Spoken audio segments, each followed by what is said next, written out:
welcome back to my YouTube channel. My name is Ovy Lola. Thank you so much for engaging with my last video on where I shared my story on how I relocated from Lagos, Nigeria to Canada, Alberta. If you've not checked it out, please go check out that video. So I remember I posted that video and I got lots of comments on social media, on my Facebook, on my Instagram, asking questions. Ovy, how can I move to Canada? And with those questions, I decided to shoot a new video sharing with you the different pathways to move to Canada. Before we get right into it, please note I am not an immigration consultant. If you're needing advice or guidance on how to relocate to Canada by yourself or with your family, I will advise you to visit the IRCC website, which is Immigration, Refugee and Citizenship Canada. Now that we've gotten that out of the way, let's begin our video. So as I was saying earlier, there's so many ways to relocate to Canada. There's so many pathways, but today I'll be sharing just 6 of those pathways with you all. I'm going to be looking down because I've written down some important notes which I do not want you to miss. Let's start with the first point, through the Express Entry program. So yourself and your family can immigrate to Canada through the Express Entry program. And that was how I relocated to Canada. And you moving to Canada through the Express Entry program, you have to be a skilled worker. So through the Express Entry program, you can move to Canada to live, to work, and to study in Canada as a permanent resident. And you're going to be evaluated based on 5 factors, which is your age, your education, your work experience, your language abilities, and also your adaptability. I'm not going to talk too much about the Express Entry program because my last video I made a detailed video and explanation explaining how I moved to Canada through the Express Entry program. So if you're interested in moving through the Express Entry program, please check out my last video. Thank you. So the second way you can move to Canada is through the PNP program. What does PNP stand for? That is the Provincial Nominee program. So what this program entails is Canada is looking for skilled workers who would live, study, and work in Canada based on the province or territory. So what that means is you will choose which province you want to settle down in Canada. So I know when I say province, I'm like, what does province mean? So for example, I'll use Nigeria. I'm from Nigeria, and in Nigeria we have 36 states: Lagos State, Ogun State, Anambra, Edo State. So the way we have states in Nigeria is the same way we have provinces in Canada. Canada has 10 provinces and 3 territories, and I'll go ahead and list out these provinces. Canada has Alberta, Ontario, British Columbia, Manitoba, New Brunswick, Newfoundland and Labrador, Nunavut, Northwest Territories, Quebec, Prince Edward Island, Saskatchewan, Nova Scotia, Yukon. So those are the 10 provinces and 3 territories. So let's say you want to come to Canada through the Provincial Nominee program. You have to first decide, what province am I deciding to move into? What province do I want to live in Canada? Is it Alberta? Is it Ontario? Is it Manitoba? Is it British Columbia? You need to make your decision. Once you've decided on the province you want to move to and live in Canada, you need to apply to each of these provinces. And each of these provinces have their own different provincial nominee programs. I'm going to go ahead and read them out to you. If you decide you're wanting to go to Alberta, you will need to apply to the Alberta Advantage Immigration Program, which is AAIP. If you're wanting to relocate to British Columbia, you will have to apply to the British Columbia Provincial Nominee Program. If it's Manitoba, you apply for the Manitoba Provincial Nominee Program. If it's New Brunswick, it's New Brunswick Skilled Worker Stream Program. If you decide to go to Newfoundland and Labrador, that will be the Newfoundland and Labrador Provincial Nominee Program. If it's Ontario, that's where Toronto is, you apply for the Ontario Provincial Nominee Immigration Program. If it's Nova Scotia, so you're getting my drift, right? So depending on the province, then you will now apply for their own Provincial Nominee Program. So like I said, you need to decide what province do you want to move to. Then you need to now apply for that province nominee program. Then you need to check out, are you eligible? And then another thing you should know, there are two ways to apply for this provincial nominee program: through the express entry program or through the non-express entry program. So for example, let's say you apply through the non-express entry, meaning you apply and then you check if you're eligible. Eligibility is also based on the factors I mentioned earlier: the age, your work experience, your education, your language abilities. So once you're eligible, you would apply. Once you apply, you need to get a nomination from the province. So for example, let's say you apply to Alberta, and then you need to get a nomination from the province saying yes, so they are nominating you to apply to that province to come and live, study and work. So the PNP, please note, the application process is way longer than the express entry program. It's really lengthy, but I know so many people, I've heard of so many people who have moved to Canada through the PNP program. Once the province nominates you, you need to also do a medical exam. Remember in my last video where I mentioned even for the express entry, so any program you're even applying to come to Canada, you would always need to do a medical exam. They need to know, are you healthy? You also need to apply for a police report stating that you're not a criminal, or you've not gone to jail, or you've not been arrested. And let's say in the case that you've been arrested, it's always good to say the truth and be honest, because one way or the other they would find out. So wrapping up on the provincial nominee program, once you get nominated, then you start applying, gathering all your documents together.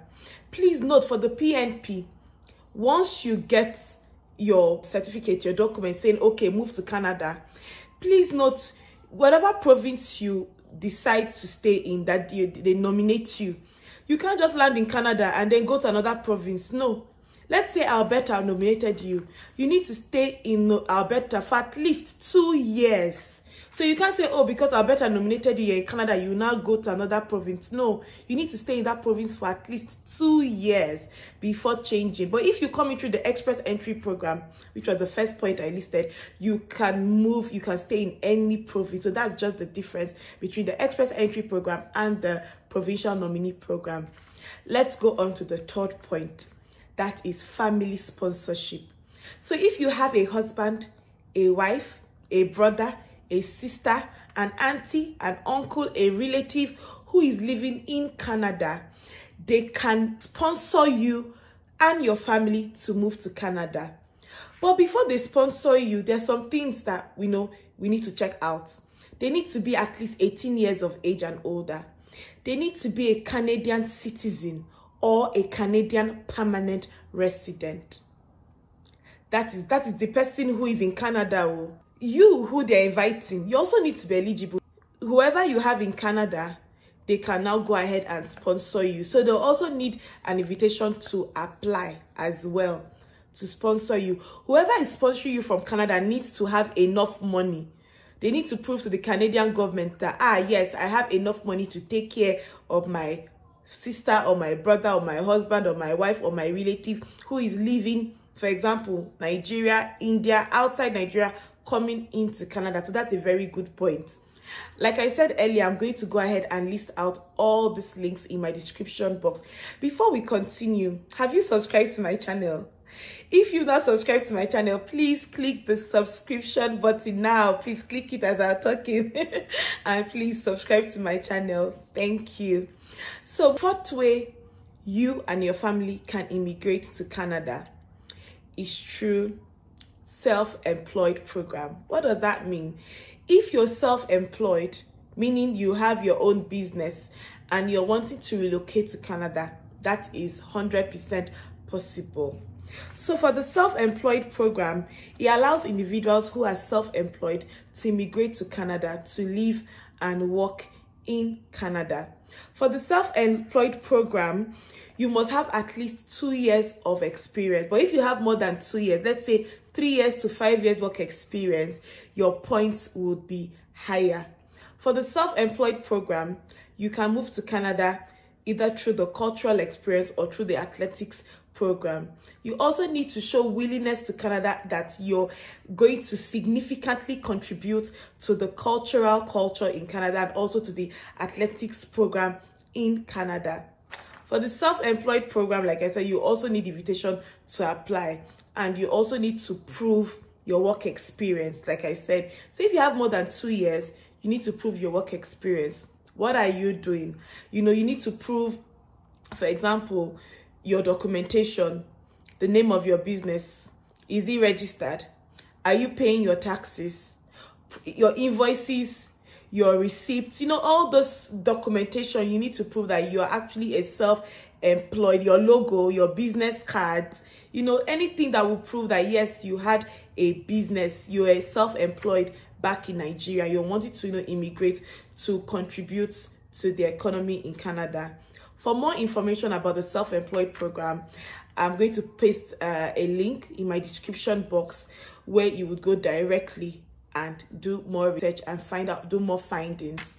Going on to our fifth point, you can move to Canada as a caregiver. So caregivers are, individuals who take care of the elderly or take care of children in care homes, in elderly homes. So you can move to Canada through the caregiver program as well. So for the caregiver program, they have different programs such as the home child care provider, home support worker program, live-in caregiver program, carry for children program. So if you're wanting to migrate to Canada as a caregiver, let's say you already have work experience working in the healthcare sector, working as a healthcare support worker, and you feel you have these skills to move to Canada and to make a difference, why not? And then the last pathway we're going to talk about on how to move to Canada is through the work permits. So you're able to work in Canada, but for you to work in Canada, you would need a work permit to work in Canada. And there are two different types of work permits. We have the employer-specific work permit, and you have the open work permit. So the employer-specific work permit, what that means is you're able to work in Canada according to an employer. Meaning, let's say you have a company who gave you that work permit. So you're able to work in Canada with that employer. Let's say employer ABC gave you a work permit to work. You can't come to Canada and start applying for a job with another employer. No. So the employer who gave you that work permit, it's that employer you're going to, work with. So for the employer-specific work permit, it allows you to work according to the conditions on your work permit, which includes the name of the employer you can work for. That's the specific name of the employer you can work for. That's number one. Number two, how long can you work for them in Canada? Is it 1 year? Is it 2 years? Is it 3 years? Is it 6 months? It's specified. Number three, the location where you can work. So for example, the employer-specific work permit, if they're based in Ontario, meaning when you land in Canada, you're landing in Ontario. It's not as if they'll give you work permit to land in Ontario, you land in Alberta, or you land in Nova Scotia or Saskatchewan. No. So this employer-specific work permit is very rigid, meaning whatever is stated on your work permit, that's where you would land. So the location, the name of the employer, how long can you work, everything will be detailed on the work permit. That's for the employer-specific work permit. The second work permit I mentioned earlier was the open work permit. Like the name implies, open, meaning you can work anywhere. You can work in any location, be it in Ontario, in Alberta, in Nova Scotia, in Manitoba, in Saskatchewan. Then you can work with any employer. So you're not tied down to any employer. You can work with any employer of your choice. Then the duration, it's also open. It could be 6 months, 1 year, 2 years. It's not specified because it's open. Most people prefer the open work permits, but it's much more, I wouldn't say difficult, just that you would need lots of documentation to prove that you need the open work permits. Also, I'll paste a link in the description box to the work permit link on the IRCC website, where you're able to do much more research and findings. Like I said earlier, I'm going to paste the links to all these different pathways in the description box. And feel free to ask questions in the comment section. And also, remember to like this video and subscribe to my channel. If you have any comments, any suggestions on videos you're wanting me to post, please go ahead and list it in the comment section below. Thank you for taking the time to watch my video.